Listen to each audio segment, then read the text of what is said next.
السلام علیکم، میرا نام ہے ذیشان عثمانی۔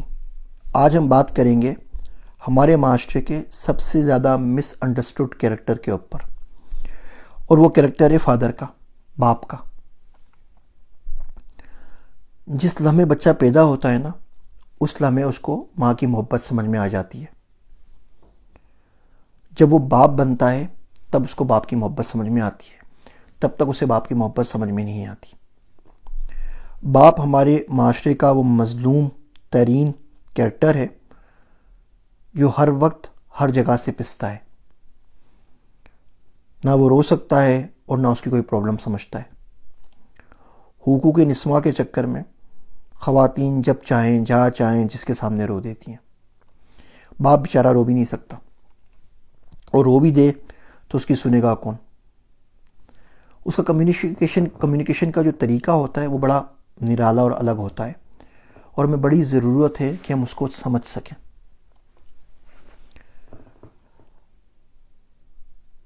جب باپ کمزور ہوتا ہے تو وہ اولاد کو ڈائریکٹلی نہیں بول سکتا کہ جی مجھے ریٹائر ہو کے گھر بیٹھنا ہے، اب تم کما کے لے کر آؤ۔ تو کیا کہے گا؟ وہ بولے گا یار تم صبح ٹائم پہ کیوں نہیں اٹھتے، اپنی ٹائم مینجمنٹ کرو، کوئی جاب واب دیکھو، اچھا اپنے قدم پہ کھڑے ہو جاؤ۔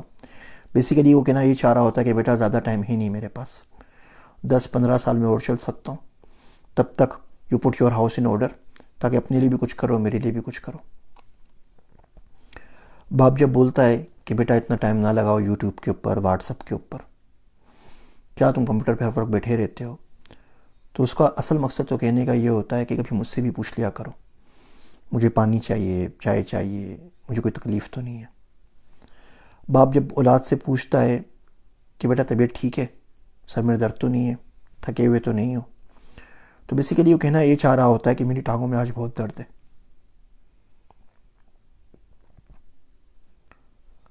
اور اگر آپ تمہارے میں اللہ نے صحت دی ہے، جوانی دی ہے، تو تھوڑا میرا خیال کر لو۔ ہمارے ملک میں جب باپ غریب ہوتا ہے تو فیملی بولتی ہے پیسے کما کے لے کر آؤ۔ جب باپ امیر ہوتا ہے تو فیملی بولتی ہے آپ نے ہمیں ٹائم اور محبت ہی نہیں دی آج تک، کسی حال میں خوش نہیں رہتے۔ وہ گھر بیٹھ کے ٹائم دے تو اسے تانا پڑتا ہے کہ پیسے نہیں کماتا، وہ باہر جا کے پیسے کمائے تو تانا پڑتا ہے کہ گھر کے لیے ٹائم نہیں ہے۔ وہ محبت دے تو کہا جاتا ہے کہ تمہارے الفاظ سے کچھ نہیں ہوتا، دنیا بڑی ظالم جگہ ہے، بی ریئلسٹک۔ وہ اس ظالم دنیا میں کام کرنے کے لیے نکل جائے تو بولتے ہیں تمہارے پاس محبت کے لیے وقت نہیں ہے۔ آپ نے بہت سارے بوڑھے حضرات دیکھے ہوں گے جو واٹس ایپ کے اوپر اچھی اچھی حدیثیں شیئر کر رہے ہوتے ہیں۔ کہیں نہ کہیں روز نہ روز کہیں نہ کہیں سے کسی نہ کسی باپ کا میسیج آ جاتا ہے، فلاں حدیث جس میں والدین کی عظمت کا بیان ہے، فلاں مولوی صاحب کا بیان جس میں انہوں نے کہا ہے کہ اولاد کو ماں باپ سے نافرمانی نہیں کرنی چاہیے۔ یہ تمام باتیں وہ جو شیئر کر رہے ہوتے ہیں فارورڈ میسیجز کی شکل کے اندر، یہ تمام باتیں وہ ہیں جو وہ کرنا چاہ رہے ہوتے ہیں، ڈر اور خوف کی وجہ سے نہیں کر پاتے، اس لیے کہ بچے ان کی بات مانیں گے نہیں اور بیوی ان کی بات سمجھے گی نہیں۔ وہ ہمیشہ ماں کی فطرت میں ہے کہ وہ اولاد کی سائڈ لے گی، اولاد کی فطرت میں ہے۔ باپ تو باہر کام کر رہا تھا نا، تو اولاد کو تو ماں نے پالا، تو اولاد بولتی کہ جی ہمارے اچھے برے میں تو ماں ہی کھڑی ہوئی تھی، باپ تو غائب تھا۔ باپ تو وہ کریکٹر ہے جو ہمیشہ انویزیبل ہینڈ کی طرح ایبسنٹ رہا نا، ان کی برتھ ڈے میں سے، گھومنے پھرنے میں سے، تمام جگہ پہ، تو ان کی تمام تو لائلٹیز ہمیشہ ماں کے ساتھ ہوتی ہیں۔ آپ سے ایک کام کی بات عرض کروں، اگر آپ کے گھر میں ماں باپ ہیں اور صبح آپ کی آنکھ ان کی کھانسی سے کھلتی ہے، اگر آپ کے گھر میں ماں باپ ہیں، انہوں نے کوئی ایشو ہے، ایسیڈیٹی کا پرابلم ہے، کوئی اور بیماری ہے، آپ کے گھر میں ماں باپ ہیں، ان کو چلنے میں دشواری ہے، انہیں صحیح نظر نہیں آ رہا، ان کا دل بیٹھ رہا ہے، تو یقین جانیے اس وقت دنیا میں کوئی کام اس سے زیادہ امپورٹنٹ نہیں ہے کہ آپ جا کے ان کا علاج کریں۔ کوئی یوٹیوب کی ویڈیو، کوئی ڈیٹا سائنس کی ٹریننگ، کوئی سیمینار، کوئی لیکچر، کوئی ایگزام، کوئی جاب، کوئی گرل فرینڈ کے قصے، کوئی بیوی کے حقوق، سب سے پہلے جا کے ان کو فکس کریں۔ ہمارے ہر گھر کے اندر میڈیسن اس طرح آتی ہے، اس طرح گروسری آتی ہے، وہ دیکھیں کون سی میڈیسن کہاں آ رہی ہے۔ ہاں امی چلی جائیں گی ڈرائیور کے ساتھ، ڈاکٹر کو دکھا کر آ جائیں گی. آپ کہاں گئے؟ آپ کا حق تھا آپ لے کے جائیں. ہاں ابو چلے جائیں گے، میں نے پیسے دے دیے ہیں، ڈاکٹر دیکھ لے گا، ڈاکٹر سے اپوائنٹمنٹ دے دیے. یقین جانیے یہ حق نہیں ہے، یہ صحیح کام نہیں ہے. آپ ان کو اپنے ساتھ خود لے کر جائیے، خود ڈاکٹر سے معلوم کریں. ماں باپ بڑے کنجوس ہوتے ہیں، اسپیشلی جب اولاد بڑی ہو جائے تو ماں باپ اپنے آپ کنجوس ہو جاتے ہیں. وہ بولتے ہیں ٹھیک ہے میں 2000 والے ڈاکٹر کو نہیں دکھاتا، 500 والے سے پرچی کٹوا لیتا ہوں. بیٹے کو آگے کالج جانا ہے، پیسے کام آئیں گے. بیٹی کی شادی کرنی ہے، وہاں کام آ جائیں گے. ان کی برتھ ڈے پارٹی آ رہی ہے، آپ ان کو اچھے ڈاکٹر کے پاس لے جائیں، اچھی میڈیکل انشورنس دلوا دیں، ان کا اچھا علاج کروائیں. اگر آپ کے امی ابو کو مائیگرین ہے تو یقین جانیے آپ کی ڈگری کسی کام کی نہیں، جب تک آپ ان کا مائیگرین کا کوئی نہ کوئی سولوشن نہ ڈھونڈ کے نہ لا دیں. ان کو ایسیڈیٹی کا پرابلم ہے، اس کو پہلے سولو کریں. کبھی باپ کے پاس بیٹھ جایا کریں 10-15 منٹ کے لیے. باہر رہتے ہیں اگر شہر سے تو کال کر لیا کریں. پیسے مانگنے کے لیے نہیں، وہ تو آپ کرتے ہی ہیں کہ پیسے چاہیے، فیس جمع کروانی ہے، فلاں جگہ جانا ہے، فلاں کریڈٹ کارڈ کا بل بھرنا ہے. اس کے علاوہ کام کے علاوہ باہر لے کے نکل جائے نا. گھر میں 10-12 بندے ہوتے ہیں، کچھ بھی نہ کریں. آج اپنے والد صاحب کو بنائیں، ابو کھانے پہ چلتے ہیں، صرف آپ اور آپ کے ابو 2 بندے. اب بیٹی ہیں یا بیٹے ہیں، وہاں جا کے انہیں بتائیں ابو زندگی میں کیا چل رہا ہے، مہنگائی بڑی ہو گئی ہے، تنخواہ اتنی نہیں بڑھی ہے، کاروبار میں کیا مسئلہ چل رہا ہے، ہاؤ کین آئی ہیلپ. یہ ایک جملہ ہے، ہاؤ کین آئی ہیلپ. یہ دنیا کا ہر باپ سننا چاہتا ہے. اور ایک جملہ ہے جو ہمارے معاشرے میں اس کو زندگی بھر سننے کے لیے نہیں ملتا،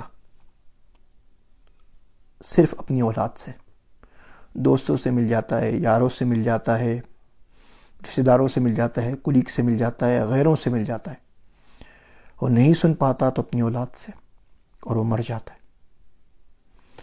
اور اس کے بعد اولاد کی اپنی زندگی گزرتی ہے، اپنے بچے ہو جاتے ہیں، پھر وہ اس جملے کا انتظار کرتے کرتے مر جاتے ہیں. اور یہ بھی ریئلائز نہیں ہوتا کہ ایک وقت تھا کہ یہ جملہ ہم کسی اور سے کہہ سکتے تھے، ہم نے نہیں کہا. اور آج قدرت انتقام لے رہی ہے اس وقت کا کہ ہمیں جملہ سننے کو نہیں مل رہا، لیکن ہم اس بات کو نہیں سمجھ پاتے.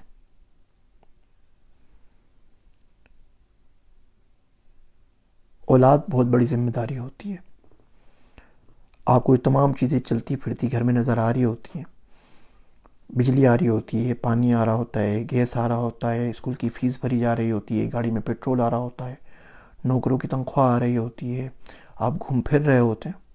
اس کے پیچھے کسی شخص کی شب و روز کی محنت ہے، اس کا دل ہے. باپ 1000 چیز کرتا ہے، ایک بھی نہیں بتاتا. ماں جتا دیتی ہے، باقی لوگ جتا دیتے ہیں، باپ نہیں جتاتا، خاموشی سے کرتا رہتا ہے. اور اس کے ساتھ سب سے بڑا پرابلم یہ ہے کہ اس کے مرنے کے بعد بھی اس چیز کا اندازہ نہیں ہوتا. بیکاز جب وہ من مرتا ہے تب تک اولاد جوان ہو چکی ہوتی ہے، اپنے مسائل میں بزی ہو چکی ہوتی ہے. اس بات کا ادراک ہی ان کو نہیں ہوتا کوئی شخص بغیر نام لیے ان کے لیے کیا کچھ کر گیا. ہاں شکایتیں اون ہوتی ہیں، شکایتیں ہمیشہ چلتی رہتی ہیں، اور کچھ نہیں کر سکتے. تو دعا کریں، دل پہ ہاتھ رکھ کر، اللہ کو حاضر و ناظر جان کر قسم کھا کے بتائیے ہم میں سے کتنے لوگ ہیں جو روز کی بنیاد پر اپنے باپ کے لیے دعا کرتے ہیں. وہ زندہ ہیں یا مر گئے، روز ڈیلی. جس شخص نے سینچ کے آپ کو جوان کیا، آپ کو بیچلرز ماسٹرز PhD تک کروا دیا، آپ کی شادیاں کروائیں، آپ کے بچوں تک کا خیال رکھا، 24 گھنٹے میں سے 30 سیکنڈ آپ کے پاس اس شخص کے لیے نہیں ہے.